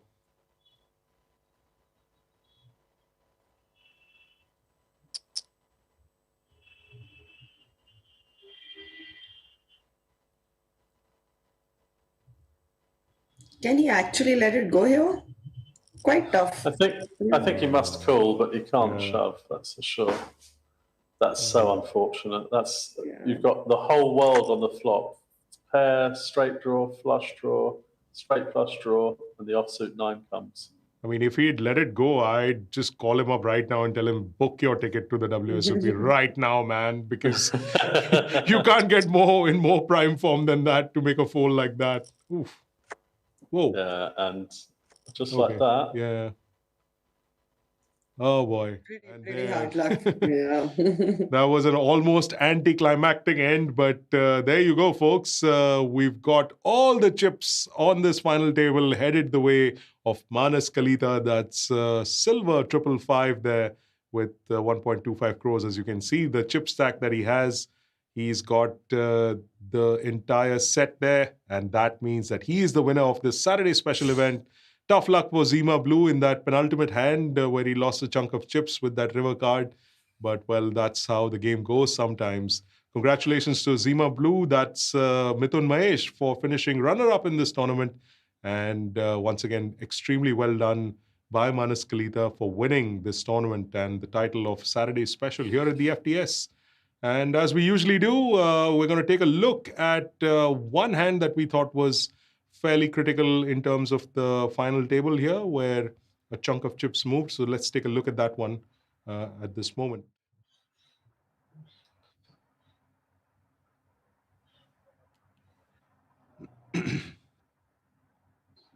So as you can see, Slim Shady picking up the Ace-Jack suited and going up against another suited set of cards from BigGTymeR. That's Arsh Grover.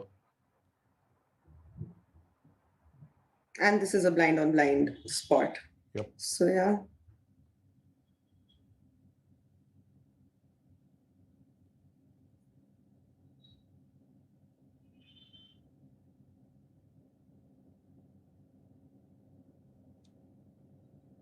Boy, he certainly took his time. Yeah, I'm just trying to recollect the hand once again, but I didn't realize it took this long. But yeah, there you go. That's the flop. Oh, yeah. I remember this hand now. Yeah, I was surprised it didn't get 3-bet pre-flop, and so I think it goes check.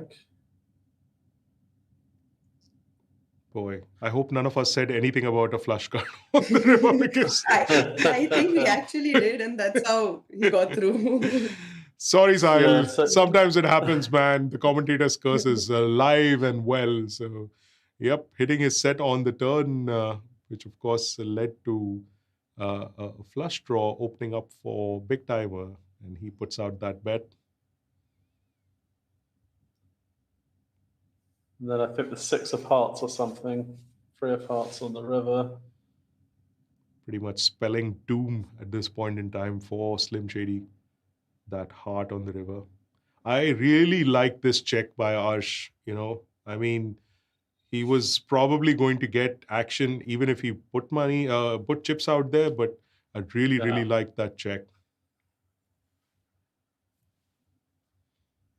And I think given how aggressive he is as a player, that check also throws up a lot of questions in the mind of his opponent. So I think even from that angle, it was a really interesting move that he made. And Yeah, he's sure enough, probably never checking a queen there either because maybe lose lesser chips, keep control. Yep. This was very stronger play. Slim Shady could have probably understood something here. Yeah, I think But it's clear that after all this, he can't just fold. yeah, I think Sam, even you had mentioned the same thing that you're already committed so many chips into the middle. It just made sense to continue, I suppose. And well, there you have it, folks. That was what we thought was the hand of the day, and there were many other hands after that. But you can catch all of those in the highlights reel that we will be posting very, very shortly. I've been told that we are unable to connect with the winner, so we can just say congratulations to Manas Kalita, who plays as Silver 555, coming back from the middle of the pack, many a time struggling to hold on at this final table. But yes, things going his way. And I think, Sam, let me ask you before we sign off, did you see any, errors in particular by anyone that you thought could have been maybe avoided? I think there was obviously that big hand with the ace king when it opened the tens, the ace king. But I mean, that's all irrelevant because player finished heads up anyway. So yeah, I think all in all, the whole final table was a really solid final. And like we said, the player who won eventually just sort of crept out of the bushes towards the end and just swept all the chips up, and it was like highway robbery. So yeah, I think it's a really entertaining, really well played final. Not many foots put wrong. And yeah, it'll be interesting to see if the accountant is back for some more bookkeeping tomorrow. Well, I'm sure Mahima is going to probably give us an idea if that is going to happen. I believe you are planning to play the Sunday special as well, right? Yes, I'm planning to do that. Fantastic. And what about you? I'm sorry, please go on. And I just wish accountant the best of luck, and it would be lovely to have him back here tomorrow. Fantastic. That'll be 3 in a row for the accountant, and that'll be one for the books as far as he's concerned. Mahima, just before we go, was there anything that in particular caught your eye as far as the play on this final table was concerned? Pretty solid by all of these guys. Of course, it was one of the hands jacks. Having said that, definitely a fangirl of Manas from today. What a brilliant play. Yes, I love the fact that, he didn't give up, just made sure that as long as he had chips, he made sure that he was in it and well in it to win it eventually, of course. So that's it for the final table at this FTS 3.0 Saturday Special. I'd like to take a moment to thank our commentators, Mahima Das Walia, I beg your pardon, Mahima Walia Das, and Sam Razavi, of course, for joining me on this broadcast. Much more action, much more fun to come in the coming days. But make sure that you are a part of the Feast tournament. That's the big 1 crore guaranteed tournament that's going to take place at the end of the series. You can get in for a buy-in of just 2,200, and there's plenty of satellites that are taking place into that event as well. So make sure that you are a part of it. Flights are happening every single day at 4 p.m. at spartanpoker.com. So make sure you get in on the action and get a piece of that feast. In the meantime, though, from myself, Sam Razavi, Mahima Walia Das, and the rest of the production team here, it's goodbye, and we'll see you soon tomorrow evening.